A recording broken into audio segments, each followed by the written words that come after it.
Capítulo 6. En el planeta desconocido. Cuando las primeras miradas humanas del mundo penetraron en el lienzo, a través de la ampliación espectacular del microscopio y la microdocumentación del objetivo fotográfico en color, fue como si los ojos de Sam Palacoe y de Mark Evans, aquella tarde de octubre de 1978, aterrizasen en un planeta desconocido.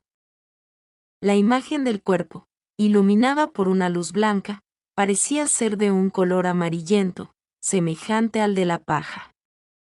Desde siempre, el color de la imagen había sido definido como un difuminado y monocromático color sepia. Pero se demostró que no era así, aunque el juicio sobre el color de un objeto particular podía estar influenciado por la iluminación y la distancia de quien lo mira. A medida que avanzaba la exploración, el aspecto de la sábana se hacía más fascinante. La imagen del cuerpo se veía, únicamente, en las fibras más superficiales de los hilos de lino. En ningún punto la imagen había penetrado en las depresiones del tejido, apenas el hilo tendía a hundirse para seguir el curso del tejido, la imagen desaparecía. En toda la extensión de los más de 4 metros de tejido, la imagen era toda ella y por igual, en todas partes, extremadamente superficial, tanto, que si se compara por ejemplo, un hilo de lino ampliado, a una trenza de cabellos, la coloración de la impronta tocaría, apenas, una decena de los cabellos más exteriores de la trenza. A medida que avanzaba la exploración, el aspecto de la sábana se hacía más fascinante. La imagen del cuerpo se veía, únicamente, en las fibras más superficiales de los hilos de lino. En ningún punto la imagen había penetrado en las depresiones del tejido, apenas el hilo tendía a hundirse para seguir el curso del tejido, la imagen desaparecía. En toda la extensión de los más de 4 metros de tejido, la imagen era toda ella y por igual, en todas partes, extremadamente superficial, tanto, que si se compara por ejemplo, un hilo de lino ampliado, a una trenza de cabellos, la coloración de la impronta tocaría, apenas, una decena de los cabellos más exteriores de la trenza. La impronta ni siquiera penetraba en las partes, que a simple vista, aparecen más oscuras. Y se vio una cosa singularísima. La mayor intensidad de ciertos puntos, nariz, manos y rodillas, no se debía a fibras más oscurecidas, sino solamente al hecho de que en aquellos puntos, un número mayor, una masa más completa de filamentos, había sido tocada por aquel color amarillento, y así, en el conjunto, parecía más oscuro. Y efectivamente, la impronta de las mejillas, de las orejas y de los lados de los dedos, que a simple vista aparece tan pálida, afectaba solo a poquísimas fibrillas, en medio de otras muchas que ni siquiera habían sido tocadas. La coloración no se extendía nunca sobre las fibras vecinas del tejido, por consiguiente, la impronta no podía haberse formado por medio de líquidos coloreados. Vióse asimismo una diferencia sustancial entre la impronta y las quemaduras de aquel viejo incendio. Incluso donde eran tan leves que su color se parecía al de la impronta, las quemaduras y chamusquinas penetraban en el tejido muy irregularmente, y a menudo en todo su espesor, en las depresiones y hasta en los hilos que pasan por debajo de otros. Sus bordes eran difusos y graduables, como es lógico en una quemadura. Su estructura y su mecánica eran absolutamente diferentes. No podía haber intervenido medio mecánico alguno, de difusión de calor, en la formación de aquella impronta. Ningún hombre, por muy artista que fuera, había creado la imagen del lienzo. Explorando, con aguja de disección, las fibrillas en las que aparecía la impronta del cuerpo, de color pajizo, se encontraba que no estaban adheridas o pegadas entre sí por nada. Es decir, nada había que de alguna manera, pareciese haber sido vertido sobre el tejido para formar la imagen. Por si esto no bastaba, se las amplió hasta 1000 veces, y no se halló la menor partícula de sustancias colorantes. En cambio, realizada una ampliación de 500 veces, se descubrió que fragmentos de material terroso se mezclaban con residuos rojizos, como de sangre, en la punta de la nariz, al parecer llena de escoriaciones, en la rodilla izquierda, que parecía contusionada, y en el calcañar, asimismo ensangrentado. Era como si el material terroso se hubiese incorporado en cierta manera a la sangre, quedando así pegado a la piel. Parecía, en definitiva, que el hombre cuya impronta se estaba examinando, hubiera caminado descalzo y hubiese caído, golpeándose la rodilla, y se hubiera desplomado de bruces sobre el terreno.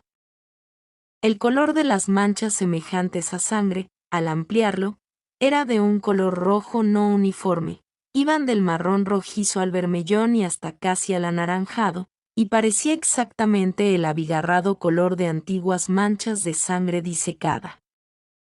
Allí, un fluido viscoso debía de haber penetrado en el tejido, había empapado los hilos, atravesando todo el espesor de la tela hasta llegar a menudo a su revés, mientras que la impronta del cuerpo, como se había visto, era superficialísima. El fluido viscoso se había infiltrado, un poco también, en los hilos que se hallan al borde de las manchas. Se había extendido, pues, por capilaridad, como precisamente ocurre con un líquido sobre un tejido, mientras que en cambio, se había visto que no existía la menor capilaridad en la impronta del cuerpo.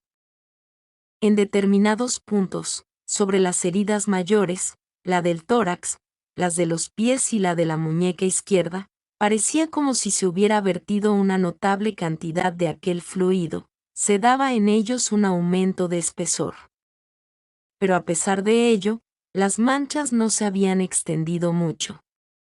Se notaba que el fluido tenía que haber sido verdaderamente bastante viscoso, como la sangre de una persona deshidratada por la sed, o que ha sufrido fuertes pérdidas de líquido. Más allá del borde de las manchas rojas se veía un halo de líquido claro, color de miel, ceroso, y era como si al ser menos denso que el fluido rojo, hubiera podido extenderse más ampliamente sobre la tela. Se asemejaba a la parte cerosa de la sangre cuando se separa de la parte corpuscular roja. Y esto se ve muy bien en las vendas de las heridas. Cerca de las quemaduras, las manchas rojas habían sufrido el efecto del calor y se mostraban, visiblemente, como sangre carbonizada. La impronta del cuerpo, en cambio, no se había visto afectada por el calor. Los investigadores estaban fascinados. Lo que ellos veían era verdaderamente sangre real, salida de las heridas de un hombre torturado hasta extremos inimaginables. No había nada en aquellas manchas que hiciera pensar en artificio alguno, o en una distribución casual. Estaban allí, con su dramática coherencia, impresas por la piel sobre el lino, y así habían quedado. Los investigadores emergían de aquel viaje al interior mismo de las estructuras del tejido, de aquel camino laberíntico que el ojo había seguido paso a paso, escalando la dorsal misma de las fibrillas amarillentas. Hundiéndose en los lagos disecados, entre los intersticios y el borde negro, casi volcánico, de los hilos requemados. Sobre los relieves cristalizados de las antiguas manchas de agua. Sobre los pantanos áridos, color miel, de los halos cerosos, como de un viaje a tierras y mares muertos de antiguos planetas. El microcosmos que habían explorado, estaba ahora traducido en fotografías de una claridad emocionante.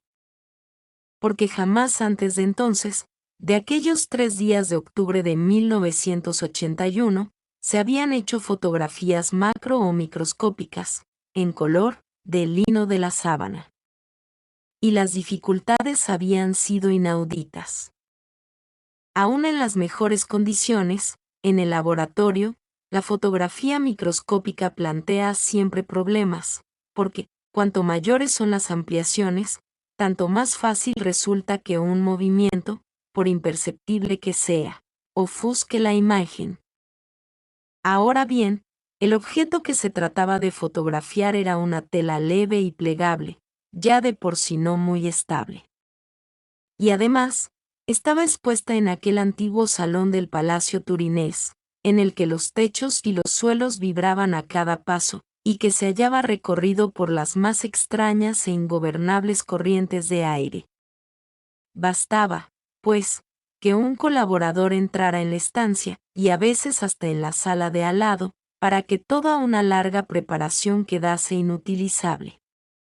En efecto, a 20 ampliaciones, la profundidad de foco con la que debía operarse era de 1 milímetro, y a este nivel de ampliación, al fin y al cabo modesto, todo movimiento del sujeto resulta aumentado 20 veces en la foto.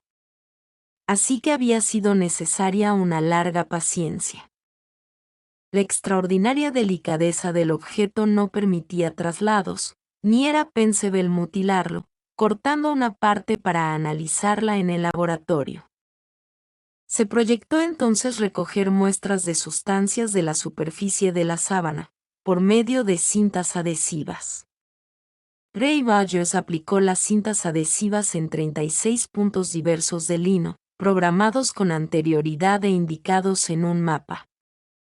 Las cintas, al adherirse, absorbieron fragmentos de polvo, retazos de hilos, partículas de manchas, microorganismos, esporas y todo cuanto podía encontrarse en el tejido sin dañarlo lo más mínimo.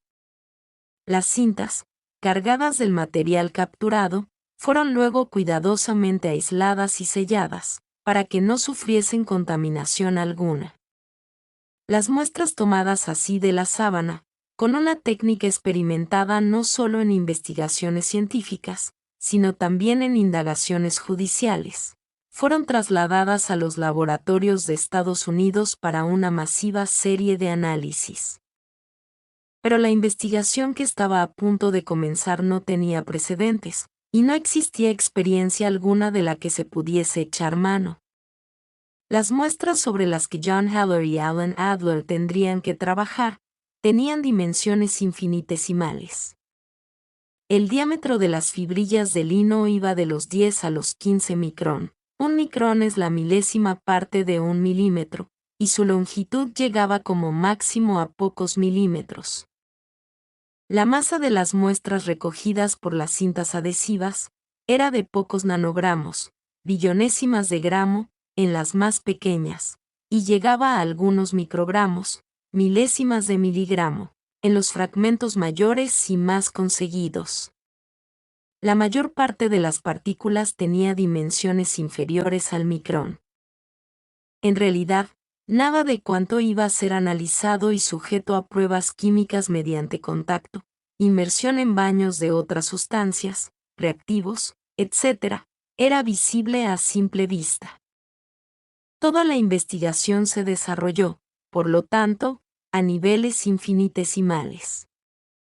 Existía, además, el problema de tener que trabajar sobre muestras, que no podían sustituirse o completarse en modo alguno. La dificultad que de ello se derivaba, le sirvió a Heller de ocasión para poner a punto una nueva técnica. Técnica específica para llevar a cabo análisis sobre cantidades tan infinitesimales. Mediante una serie de pruebas microquímicas, se buscó la presencia de colorantes minerales o animales, y de colas y pegamentos para fondos de pintura, como los que se usaban en el medievo. Las pruebas efectuadas habrían denunciado la presencia de tales sustancias, hasta en cantidades inferiores a 1/1000 de gramo. En un punto marginal de la tela, donde no hay impronta, se encontró y se analizó al microscopio un fragmento de casi 50 micrones por 150. Fracturado y examinado, se descubrió que era un pigmento colorante, el único encontrado sobre la sábana, un pigmento de rojo vermellón. Era, ciertamente, un hecho accidental. Se trataba de una mancha causada por uno de tantos pintores que copiaron la imagen del lienzo. Bastaba que estuviese allí para ser descubierto. Si hubiera habido otros, habrían sido hallados de igual manera con las técnicas utilizadas. Junto a una quemadura se advirtió un infinitesimal fragmento negruzco, de unos pocos micrones de grande. Se descubrió que se trataba de plata, y se llegó a la conclusión de que provenía de la caja en que había estado guardado el lino, durante el incendio de 1532. Cuando una esquina de la caja se había comenzado a fundir, el fragmento cayó sobre el tejido. Y así fue encontrado, después de 450 años. Se descubrió que era plata de un no muy elevado grado de pureza, como ocurría con las platas antiguas. En estas se hallaron porcentajes consistentes de otros metales menos nobles. Fuera de esto, nada más. Tanto en la antigüedad clásica como en la Edad Media, en Europa, en el norte de África o en Oriente Medio, los pigmentos empleados en la pintura, como el rojo veneciano o el ocre, se daban siempre mezclados con una cierta cantidad de manganeso, níquel, cadmio y otros minerales que los aparatos utilizados habrían descubierto inmediatamente. Pero no se encontraron. Sobre la imagen no había ni rastro de colorantes artificiales de ningún tipo. Puesto que toda mancha o coloración, tanto natural como sintética, puede ser extraída por medio de un disolvente adecuado, cualquiera que fueran las sustancias con que había sido formada la impronta, se habría encontrado el disolvente adecuado. Sin embargo, aquella fase de la investigación, en lugar de resolver el enigma, planteó otro nuevo, porque el color amarillento que forma la impronta del cuerpo no podía ser extraído por ningún disolvente. Es decir, que se trataba de una especie de no color. Los hilos de lino amarillentos dejaban en las cintas adhesivas una cantidad notablemente mayor de pelusas y de residuos pulverizados que los que dejaban los hilos con impronta. Aquellos hilos parecían debilitados en su estructura por algún proceso químico que les hubiera atacado. Las fibras de lino están constituidas por células de la planta bien unidas entre sí. Bajo el microscopio parecen cañas de bambú. Las junturas, o nódulos, poseen una estructura y una circunferencia bien definidas. Pero, examinadas a través del microscopio de contraste de fases, las fibrillas que llevaban la impronta parecían, leve pero netamente, erosionadas en su superficie. A esto se debía su color pajizo. Se habían vuelto amarillas, exactamente igual que amarillea el lino con el paso de los años, pero su color amarillo era más intenso que el de las fibras vecinas. Se habían deshidratado y oxidado más rápidamente.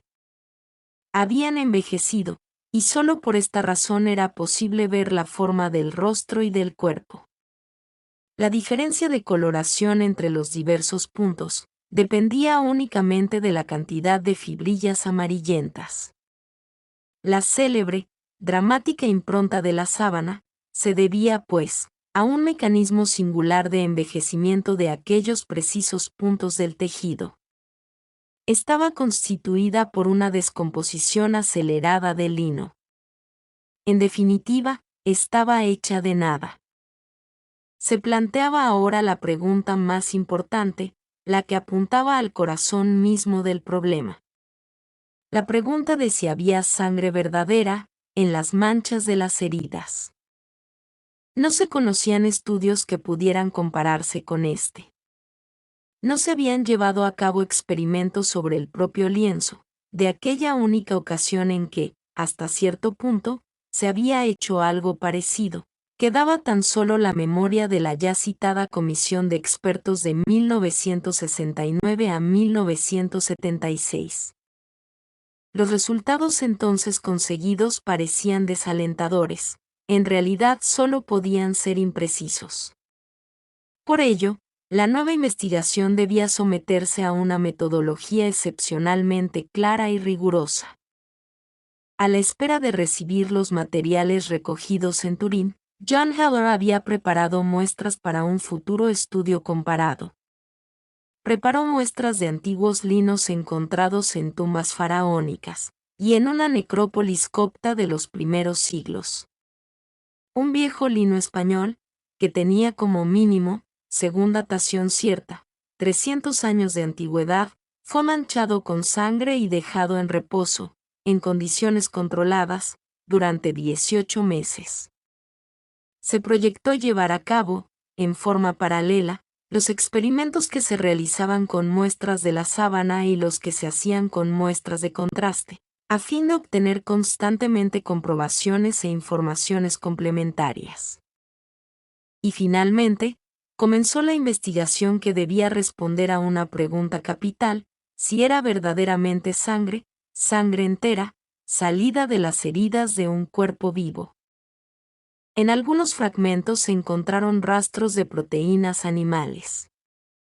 Ahora bien, los pintores medievales usaban colas de origen animal, de conejo, del cocimiento de huesos, para extenderlas sobre las telas. La cola preparaba así un fondo poco absorbente, liso y compacto. Y la cola, naturalmente, contenía proteínas. Pero, singularmente, no se encontraron proteínas bajo la impronta del cuerpo. Un pintor habría extendido la cola sobre toda la tela, o al menos, donde pensaba pintar.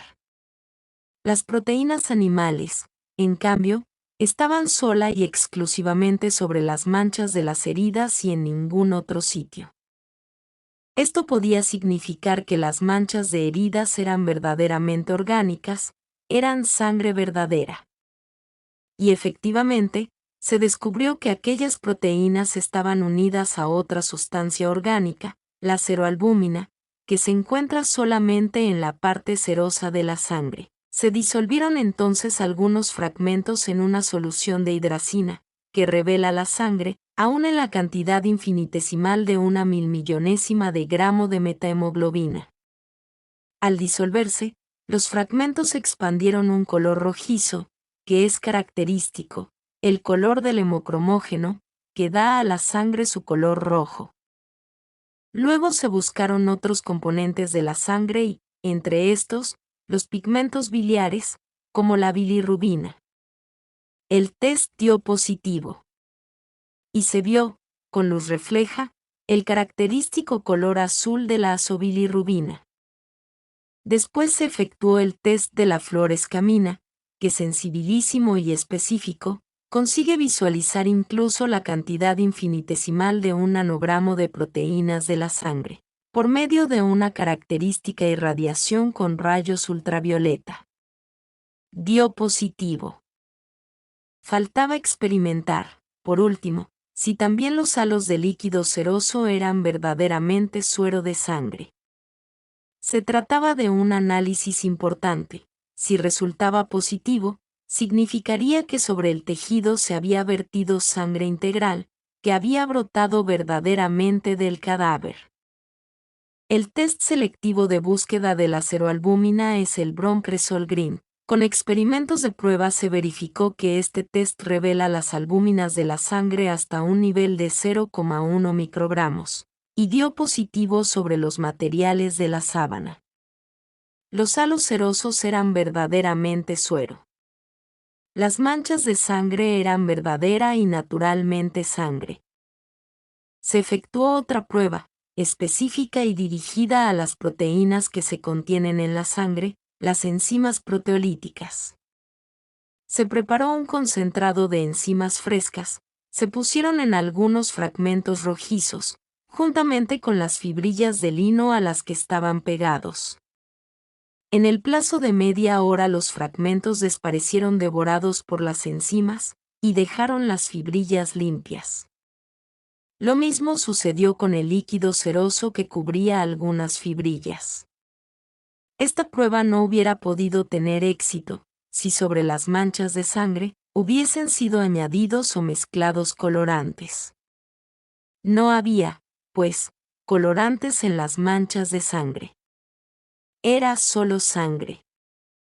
En esta fase se comprobó un hecho que llenó a todos de estupor, y que echó una sombra bastante siniestra sobre la futura conservación del lino de la sábana. En el tejido de la sábana se hallaba esparcida una cantidad apreciable de las más variadas partículas. Un hecho claramente accidental, restos de cera, fragmentos de cuerpos de insectos, esporas, lana y hasta modernas fibras sintéticas, demostración del poder terrible de la contaminación. También tenía restos de pequeñas hebras de seda rosa y azul. Puesto que la sábana se ha conservado envuelta en estas sedas, y todavía lo está, se ha producido en el transcurso de los siglos una contaminación debida a los dobleces y al enrollamiento del tejido. Pero después se comprobó que en todos los puntos de la sábana, incluso allí donde no aparecían ni las manchas de sangre ni la impronta del cuerpo, había esparcida una cantidad de partículas rojizas fragmentadas, iguales a las que se encontraban en las manchas de sangre. Todavía fresca, la sangre se había depositado entre un hilo y otro, y entre las fibras mismas de los hilos. Al microscopio se veía ahora que la sangre, profundamente densificada entre los hilos internos de la tela, se había desecado allí cubriéndolos y pegándolos entre sí, y así había permanecido durante siglos. Pero, muy a menudo, la parte superior de los hilos estaba descubierta. Partículas desecadas de la sangre, que habían producido un endurecimiento y un mayor espesor de la tela, se habían roto y separado. Con el tiempo, habían caído o se habían desprendido por frotamiento. Se descubrió que se habían dispersado hasta por las últimas zonas del tejido. Naturalmente no quedaba rastro, fuera de los hilos descubiertos, de aquellas partículas que sencillamente habían caído al suelo. A causa de los dobleces y de los enrollamientos que el lino había sufrido a través de los siglos, las pequeñas costras se habían desprendido de las manchas de las heridas, reduciendo su intensidad y quizá también su forma, y ciertamente el espesor. Y así, en diminutos fragmentos, se habían quedado en las partes más varias del tejido. La confirmación de todo este mecanismo vino, de forma indiscutible, cuando se encontraron dos fragmentos de sangre, también en los remiendos puestos en 1534, época de la cual es ya históricamente cierto, desde luego, que nadie ha efectuado manipulación alguna fraudulenta sobre el tejido. Para comprobar este proceso, se preparó un modelo de la sábana a escala y se manchó con óxido de hierro, imitando las manchas de lienzo. Los dobleces que se hicieron siguiendo las huellas de los antiguos, y los enrollamientos, provocaron una fragmentación y una dispersión del óxido, que se encontró justamente en los puntos de lino que habían estado en contacto con las manchas. Esta alarma, que tiene un alcance histórico, es probable que en ningún museo se conserve un tejido precioso de manera tan anómala. Ha suscitado el problema de estudiar una técnica de conservación, definitivamente apropiada. No podemos menos de preguntarnos, cuánto material sanguíneo se ha desprendido de las manchas de sangre y se ha perdido en el curso de los siglos, y cuánto corre, todavía, el peligro de fragmentarse y de perderse. Tan larga investigación reservaba todavía una sorpresa. Cuando John Heller levantó las pequeñas costras de sangre que cubrían las fibras de lino, descubrió que en aquellos puntos, el lino no se había descompuesto. Se conservaba bien, como en la zona sin impronta del cuerpo. Tampoco bajo los halos de suero mostraban las fibras signos de descomposición acelerada. Se descubrió que allí donde la sangre había manchado sobre el tejido, había impedido que el lino entrase en contacto con la piel, y así había protegido y aislado las fibras contra el proceso químico que se producía en las fibras vecinas y que era el que había formado la impronta. La sangre había llegado al lino antes de que empezase a formarse la impronta. Este descubrimiento pesaría mucho sobre los estudios posteriores. Para un médico legal significaba, de momento, Una certeza. El cuerpo se había puesto en contacto con el lino, sin que nadie lo tocase más de lo necesario, para la sepultura ritual. El cuerpo había descansado en el lino, con todas las heridas intactas de su terrible muerte.